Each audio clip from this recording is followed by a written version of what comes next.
How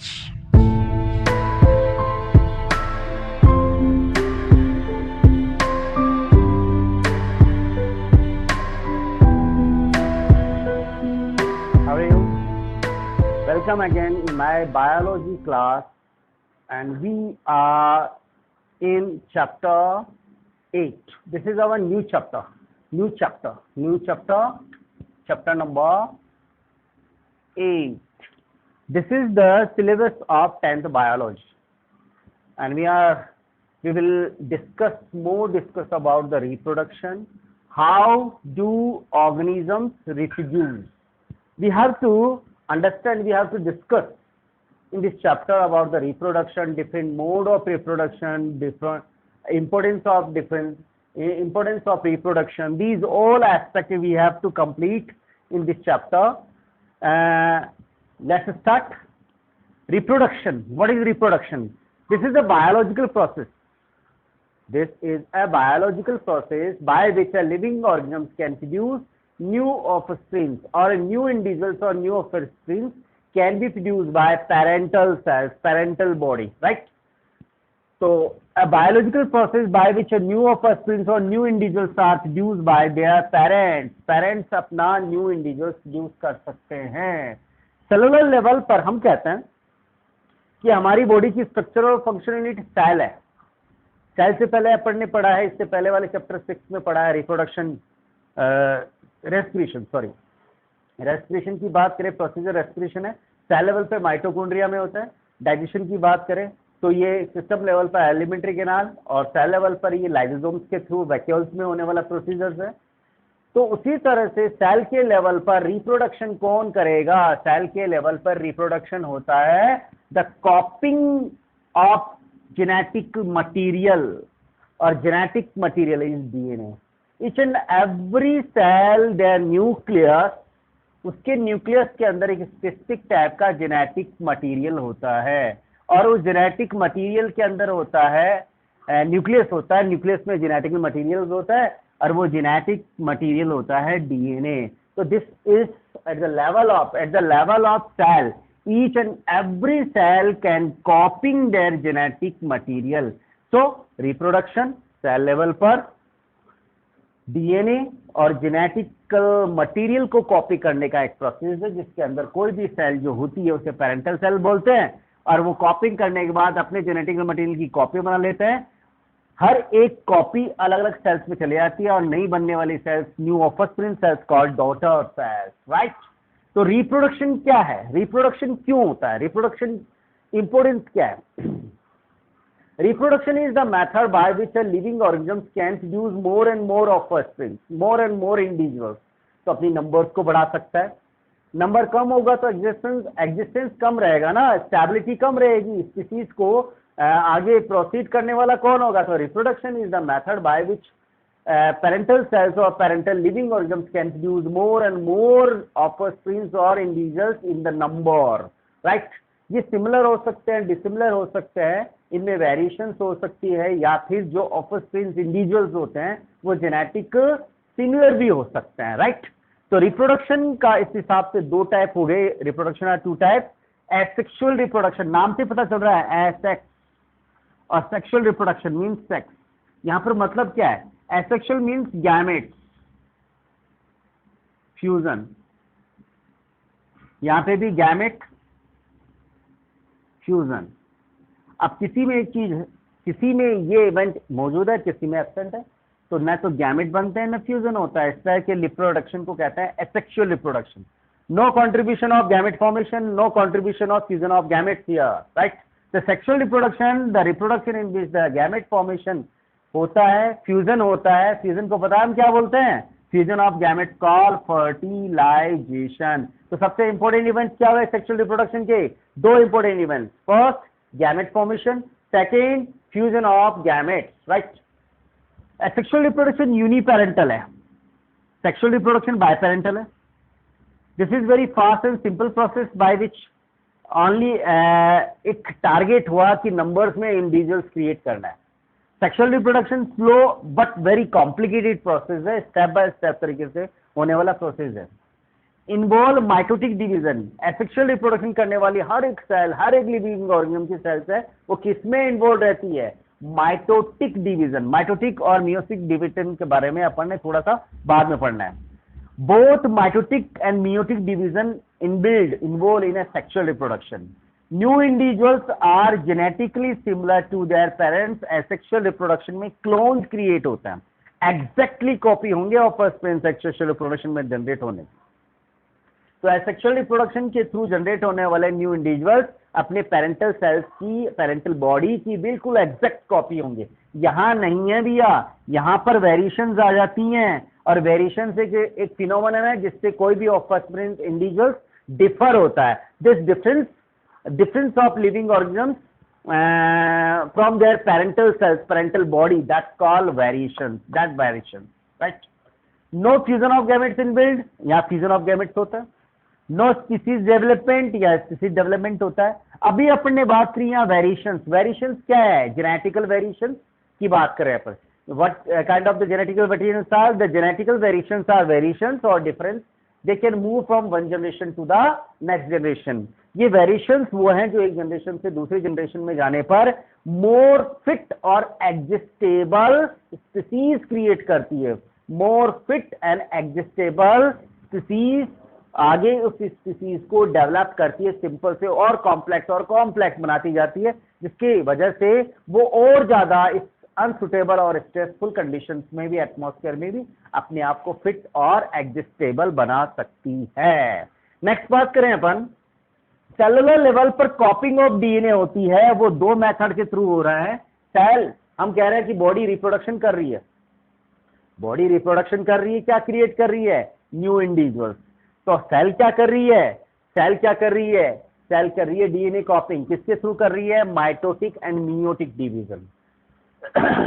इस type का cell division जिसमें नई बनने वाली सेल्स में जेनेटिक मटेरियल नंबर्स में सेम हो, राइट? जैसे पेरेंटल सेल्स में ये डिप्लॉयड है तो न्यू ऑफस्प्रिंग्स में भी डिप्लॉयड होगा। यदि पेरेंटल सेल के अंदर ये हैप्लॉयड है तो न्यू सेल्स में भी हैप्लॉयड होगा। The cell division occurs in a specific types of cells that's called somatic cells, body की cells somatic cells, except of sexual cells जिनको हम गैमेट बनाने वाली सेल्स कहते हैं। तो गैमेट बनाने वाली सेल के अलावा जितनी भी बॉडी की सेल्स होती हैं वो ग्रोथ करती है, डेवलपमेंट करती है। नई बनने वाली सेल्स में number of chromosomes number similar रहते हैं their parental cells. Such reproduction, such cell division called mitotic division. Meiotic type की सेल्स, मियोटिक डिवीजन होता है जर्म सेल्स में। जर्म सेल्स वो होती है जो गैमेट फॉर्मेशन में इन्वॉल्व रहती है, राइट? गैमेट मींस जैसे पॉलन ग्रेन बना रही है, एग और ओवा बना रही है, स्पर्म बना रही है।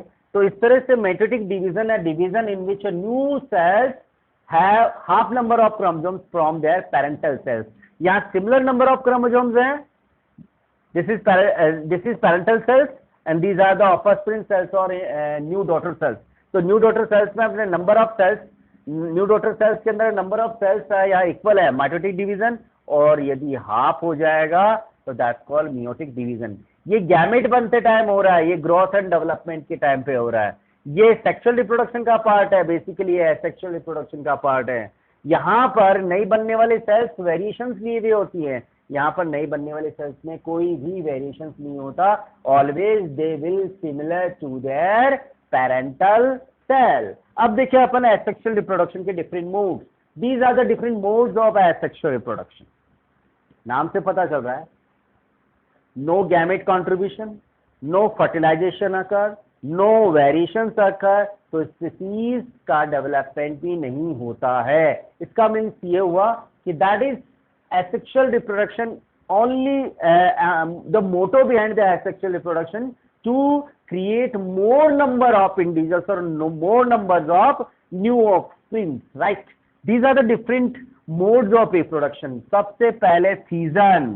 फिजन का मतलब इक्वल दो टुकड़ों में डिवाइड हो जाना किसी भी सेल या किसी भी लिविंग ऑर्गेनिजम्स का।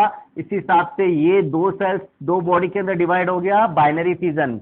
अमीबा दो टुकड़ों में डिवाइड हो जाता है, बाइनरी फिजन। दो से ज्यादा टुकड़ों में डिवाइड होता है तो उसे मल्टीपल फिजन कहते हैं। इस तरह का होने वाला प्रोसीजर यूनिसेल लिविंग ऑर्गेनिजम्स में होता है। 9th क्लास में यूनिसेल लिविंग ऑर्गेनिजम्स का एग्जाम्पल आपने पढ़ा है, amoeba, paramecium, euglena. These are the all examples of unicellular living organism. Fragmentation, filamentous living organism, filamentous living organism algae होती है, जितने टुकड़े टूट जाएंगे हर टुकड़ा फ्रेगमेंट होगा, and each every fragment can generate new living organism. Filamentous algae बनाती है। स्पायरोगायरा एग्जाम्पल है, याद रखना, स्पायरोगायरा। रीजनरेशन, रिपेयरिंग, लॉस की रिटेनिंग करना, रिकवर करना। यदि किसी बॉडी का कोई एक हिस्सा टूट जाए तो रिपेयरिंग हो जाती है, उस टूटे हुए टुकड़े से पूरी बॉडी बनाई जा सकती है। इसका सबसे बेस्ट एग्जाम्पल है प्लानेरिया। प्लानेरिया के जितने टुकड़े बन जाते हैं उतने नए बॉडी में बन जाते हैं। अब यहाँ पर ध्यान देने वाली है बात है, फ्रेगमेंटेशन और रीजनरेशन में एक ही बात तो हुई नहीं, एक बात नहीं है। यहाँ फ्रेगमेंटेशन फिलामेंटस लिविंग ऑर्गेनिज्म जिसमें cell cell cell cell cell ही सेल होती है, मल्टी सेल है, टिश्यू नहीं है। जबकि रीजनरेशन टाइप की जो मोड ऑफ एसेक्सुअल रिप्रोडक्शन है, यहाँ पर बॉडी में टिश्यूज होते हैं, टिश्यूज और ऑर्गन सिस्टम्स होते हैं। इस तरह से बॉडी का लॉस रिगेन करना, लॉस रिटेन करना, या इंजुरी वाले पार्ट को रिपेयर करना, या कटिंग पोर्शन से पूरी बॉडी बना देना, this is the method called regeneration. Budding में क्या होता है? बडिंग में एक आउटग्रोथ क्रिएट होती है। बडिंग में इस तरह की एक आउटग्रोथ क्रिएट होती है, और ये आउटग्रोथ प्रॉपर डेवलपमेंट करने के बाद मैन बॉडी से अलग हट जाती है। इस आउटग्रोथ को कहते हैं बड, और प्रोसीजर को कहते हैं बडिंग। ये है एग्जाम्पल हाइड्रा का, और this is the example of east. East जानते क्या होता है? ईस्ट एक फंगस है, फंजाई। तो फंजाई में भी हो रहा है, हाइड्रा में भी हो रहा है, आउटग्रोथ जनरेट हो रही है। आउटग्रोथ न्यू ऑर्गेनिज्म बनाता है, बड बनने के बाद, डिटैच होने के बाद अपने सेपरेट होकर के न्यू लिविंग ऑर्गेनिज्म एग्जैक्टली बना देगी। Vegetative propagation is the method by which higher types of plants can generate their newly plant from their stem, root and leaves. Stem, root और लीव से नया प्लांट बनाया जा सकता है। हम यदि पड़ोसी घर के अंदर रोज की प्लांट्स लगी हुई है तो वहां से छोटे छोटे टुकड़े ला करके, स्टेम के टुकड़े ला करके जमीन में लगा दें तो वो नया रोज उग जाएगा, बजाय इसके कि हम उसका सीड लगाएं। बनाना के पेड़ को हम डायरेक्ट लगा सकते हैं, चाइना रोज के पेड़ को भी डायरेक्ट लगा सकते हैं। पोटैटो घर में कटिंग्स हो, यदि वो फ्रेगमेंट हो जाए, कई बार क्या होता है पुराने पोटैटोज होते हैं तो वो पोटैटोज है वो क्या हो जाते हैं, जर्मिनेट हो जाते हैं। जिस हिस्से में जर्मिनेट होता है उस कटिंग करके यदि उसको रूटेट कर दिया जाए, उसको सॉइल में लगा दिया जाए तो नया प्लांट जनरेट कर सकते हैं।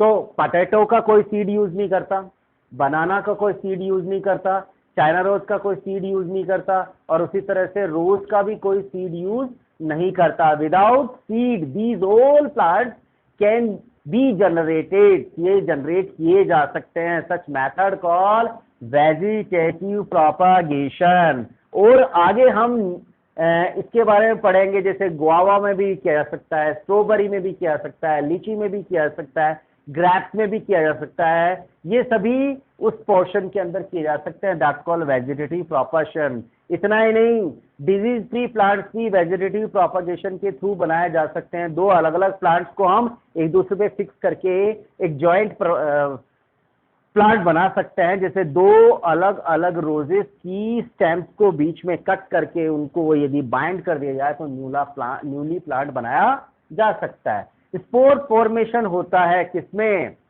डेवलप टाइप की फंगी के अंदर बहुत से बल्ब लाइक स्ट्रक्चर्स बन जाते हैं। हर एक बल्ब लाइक स्ट्रक्चर स्पोर की तरह बिहेव करता है। स्ट्रेसफुल कंडीशन में बाकी सारा फंगस बॉडी खत्म हो जाता है, वो स्पोर्स रिमेनिंग रहता है। जो रिमेनिंग स्पोर्स होते हैं वो सुटेबल कंडीशंस में आने के बाद जर्मिनेट होकर के नया प्लांट जनरेट कर देते हैं, नया फंगस बना देते हैं। तो these all are the mode of asexual reproduction। कितने हो गए? 1 2 3 4 5 and 6। वापस से देख लें। सीजन यूनिसेलुलर में होता है, फ्रेगमेंटेशन स्पायरोगायरा और फिलामेंटस एल्गी में होता है। यहाँ सेल की सेल्स होती है, मल्टीसेलुलर है, पर टिश्यू नहीं है। रीजनरेशन रिपेयरिंग करने का तरीका है जिसमें टिश्यू लेवल के एनिमल्स आते हैं, प्लांट्स नहीं एनिमल्स आते हैं। उसी तरह से बडिंग होता है किसमें, फंगी में भी, ईस्ट में और हाइड्रा में हो रहा है। बडिंग के बाद इसमें आ गई वेजिटेटिव प्रोपगेशन, हायर टाइप के प्लांट्स में होता है। हम फ्लोरिंग प्लांट्स की बात कर सकते हैं, इनमें फ्लावर उगते हैं और स्पोर फॉर्मेशन होता है हायर टाइप की फंगस। उस हायर टाइप की फंगस में आपने देखा कि इस तरह से एक चेन बन जाती है, दैट्स कॉल्ड स्पोर्स, और स्पोर्स एग्रीगेट होकर के नया प्लांट बना देते हैं। अब हम आगे बात करें, this is our introduction session जो कवर कर रहा है इस चैप्टर का 70% पोर्शन।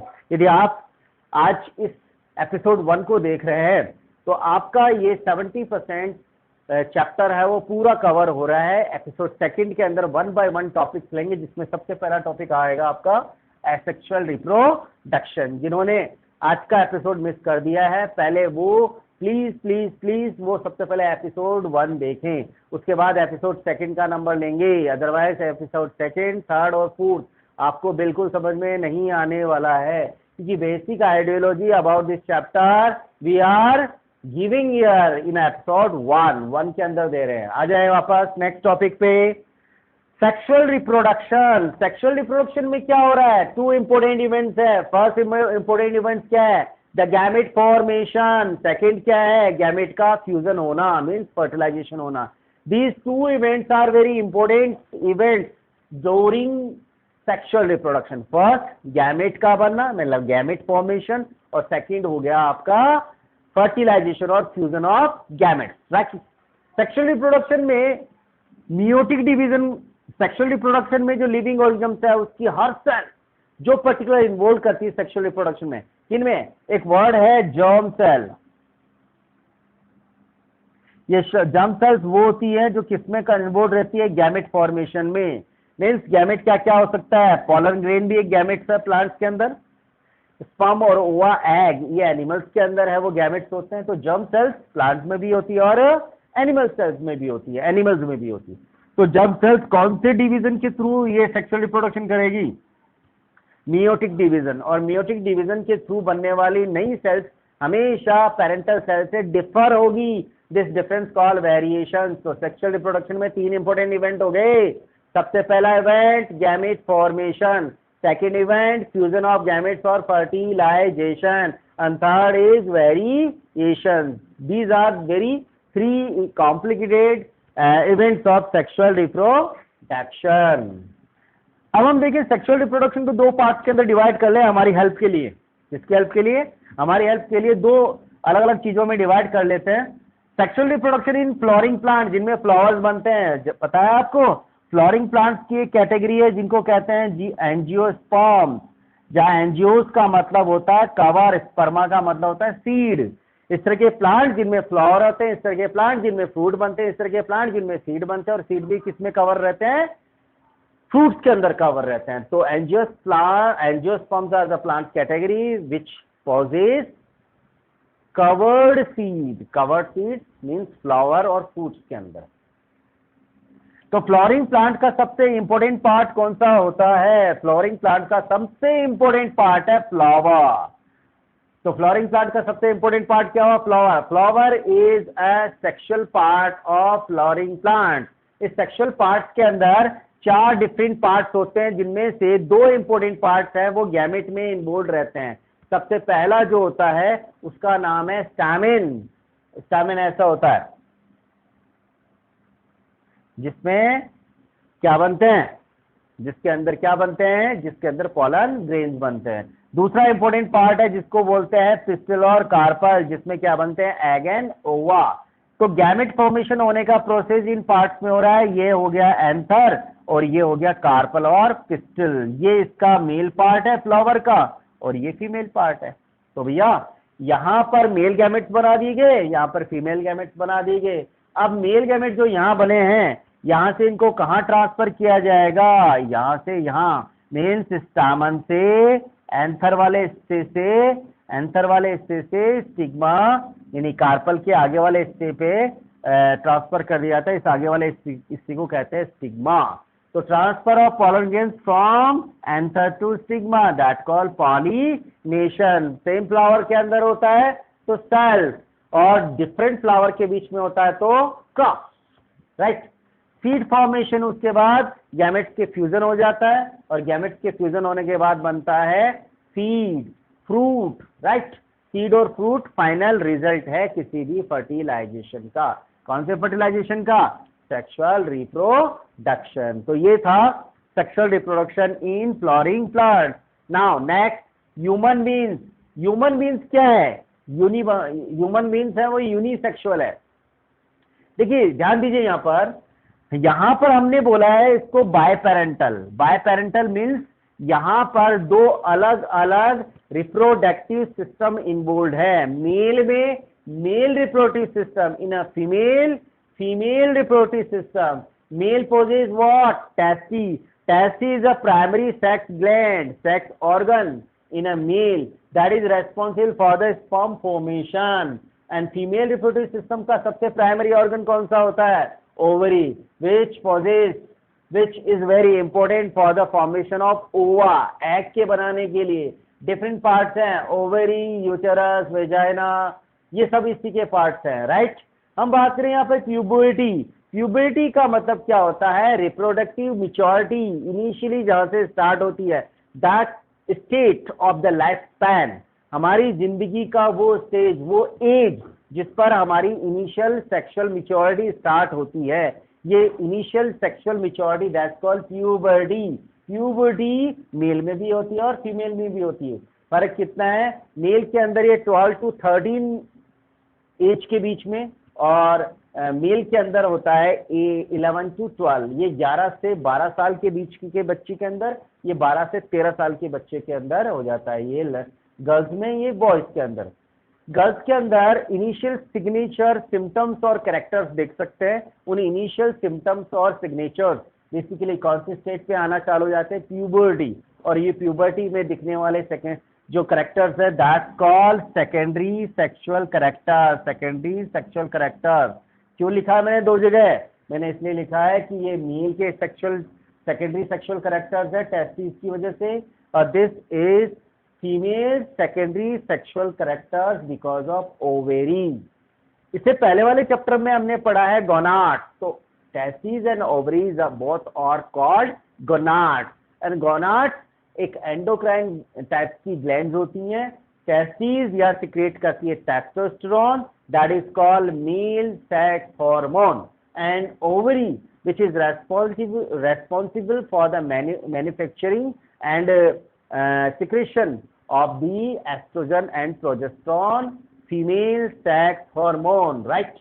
तो इसी हिसाब से यहाँ पर जब ह्यूमन बीइंग के अंदर मेल और फीमेल रिप्रोडक्टिव सिस्टम से निकलने वाले गैमेट्स आपस में मिलते हैं तो हो जाता है फ्यूजन, फर्टिलाइजेशन। फर्टिलाइजेशन होने के बाद उस एग का एम्प्लांटेशन होता है, अटैचमेंट होता है यूटेरस में, और यूटेरस उसको नॉरिशमेंट प्रोवाइड करता है ट्यूबुलर स्ट्रक्चर के थ्रू, जिसे प्लासेंटा कहते हैं। ये इस जगह पर जो हमारी नाभि होती है ना, उस जगह से हमारी मदर के यूटेरस वॉल से अटैच रहता है। तो मदर हमें प्रोवाइड करती है नॉरिशमेंट और गैसेज एक्सचेंज भी प्रोवाइड करती है। आप यहाँ से स्टार्ट हो जाता है आपके एम्ब्रियो की जर्नी, दैट्स कॉल्ड गैस्टेशन। और गैस्टेशन पूरा होने के बाद 9 मंथ के बाद एक बच्चा पैदा होता है। That process called birth of baby, process called parturition. यहाँ पर एक चीज हो रहा है, एग बन रहा है, सुटेबल चेंजेस हो रहे हैं, यूटेरस में सुटेबल चेंजेस हो रहे हैं जिससे एम्प्लांट किया जा सके। यदि फर्टिलाइजेशन हो तो ये एम्प्लांटेशन में जितनी भी प्रिपरेशन करी है वो सारी कंज्यूम कर ली जाएगी, खर्च हो जाएंगी।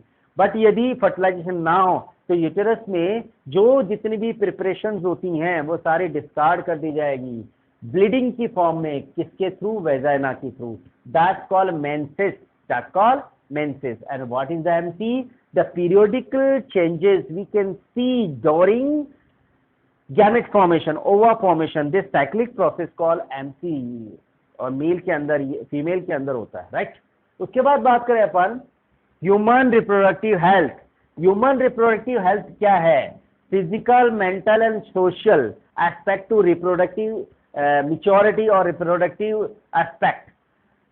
Sexual, physical, mental and social, ये चारों तरह से वेलबींग होना, जिससे बॉडी में reproductive disease free, reproductive system disease free रहे, स्मॉल फैमिली का कॉन्सेप्ट चले, पॉपुलेशन कंट्रोलिंग कॉन्सेप्ट चले।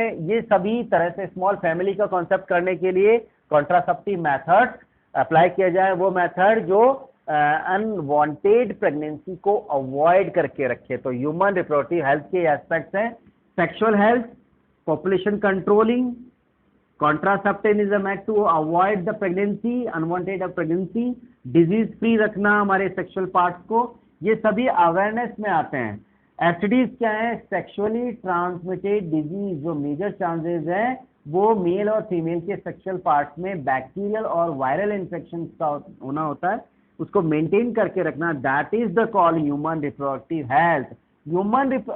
ह्यूमन रिप्रोडक्शन का मेन एस्पेक्ट केवल न्यू इंडिविजुअल्स और ऑफस्प्रिंग क्रिएट करना ही नहीं है, पूरा का पूरा वेलबींग होना, ह्यूमन पर्सन का पूरा वेलबींग होना, small family, sexual health, population controlling, these are all aspects of importance behind the human reproductive health।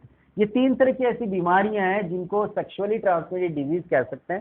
Syphilis and gonorrhoea bacteria causing STDs हैं, एड्स के बारे में कौन नहीं जानता। Acquired immunodeficiency syndromes, acquired immunodeficiency virus के through होने वाला डिजीज है, तो यहाँ पर ये एचआईवी के थ्रू होने वाला डिजीज है। आज हमने जितना भी ये पोर्शन लिया है वो सारा का सारा पोर्शन इंट्रोडक्शन पार्ट है। This is the introduction part of chapter 8। This is named is how do organism reproduce. In episode 2 we will get more and more updates and will be aware about the individual chapters and their topic। next session के अंदर हम start करेंगे asexual reproduction। till that keep revise regularly and take care।